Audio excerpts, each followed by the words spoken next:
दतिया में CMHO doctor Hemant Mandelia की निजी अस्पतालों की मनमानी पर रोक लगाने के लिए नर्सिंग होम अधिनियम के तहत उन्हें नोटिस जारी किया गया है। दतिया के Vaidik multi specialty nursing home, Ladu Ratan hospital, Shri Krishna hospital, Siddhivinayak hospital और एसएस अस्पताल को नोटिस जारी किया गया है। यहाँ निरीक्षण के दौरान अग्निशमन यंत्र नहीं मिले थे, जो नर्सिंग होम अधिनियम की पहली शर्त है। इसके अलावा यहाँ तैनात चिकित्सकों, पैरामेडिकल स्टाफ और नर्सिंग स्टाफ के भी दस्तावेज चेक किए जाएंगे। कोई भी अपात्र व्यक्ति काम करता पाया गया तो नर्सिंग होम के खिलाफ पंजीयन के निस्तारीकरण की कार्रवाई की जाएगी।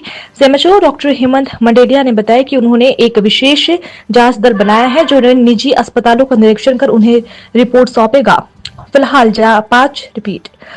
5 अस्पतालों को नोटिस जारी किया गया है और उनका संतोषजनक जवाब नहीं मिलने पर पंजीयन भी निरस्त किया जा सकता है। प्राइवेट जितने हॉस्पिटल हैं, पहली कार्रवाई तो मैंने ये की है कि उनके पास जो स्टाफ है, नर्सिंग स्टाफ है, डॉक्टर, वो उनके ट्रेंड होना चाहिए, उनकी योग्यता होना चाहिए कि ये स्टाफ नर्स का काम कर रही है तो स्टाफ नर्स का जो कैडर होता है उसकी योग्यता वो होना चाहिए। दूसरा, अगर बार्डवाई है तो बार्डवाई की योग्यता होना चाहिए। और पैरामेडिकल स्टाफ है, पैरामेडिकल में फार्मासिस्ट जो दवाइयों को बांटते हैं उसका फार्मासिस्ट का उसका डिप्लोमा होना चाहिए। डॉक्टर है तो उसमें हमने एलोपैथिक डॉक्टरों को मान्यता दी है, जिसमें एमबीबीएस लेवल से निचले स्तर का नहीं होना चाहिए।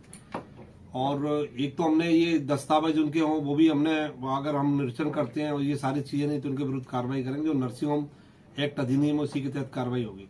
दूसरा आया था फायर एग्जिस्ट वाला मामला। कुछ हमारे लोग आए थे, उन्होंने बताया था कि यहाँ निरीक्षण करके देखा तो वहाँ फायर एग्जिस्ट नहीं था हॉस्पिटल में, तो उसके लिए हमने उनको नोटिस जारी किए हैं कि ये जनता से जुड़ा हुआ मामला है। अगर वो एडमिट हॉस्पिटल में होते हैं और कोई भी इस तरह से आकस्मिकता पड़ती है, अगर फायर एग्जिस्ट नहीं होगा तो कोई भी अपनी घटना घटित हो सकती है।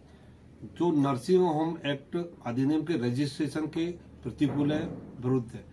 मैंने नोटिस जारी किया है, अगर ये उसमें सुधार नहीं करते हैं तो उसी के तहत कार्रवाई की जाएगी। और जिन हॉस्पिटलों को मैंने ये नोटिस जारी की है वो उसमें वेदिका मल्टी स्पेशलिटी हॉस्पिटल दतिया, दूसरा कृष्ण हॉस्पिटल, तीसरा सिद्धिविनायक हॉस्पिटल और चौथा हमारा हॉस्पिटल है लाड़ू रतन और 5वां एसएस हॉस्पिटल दतिया।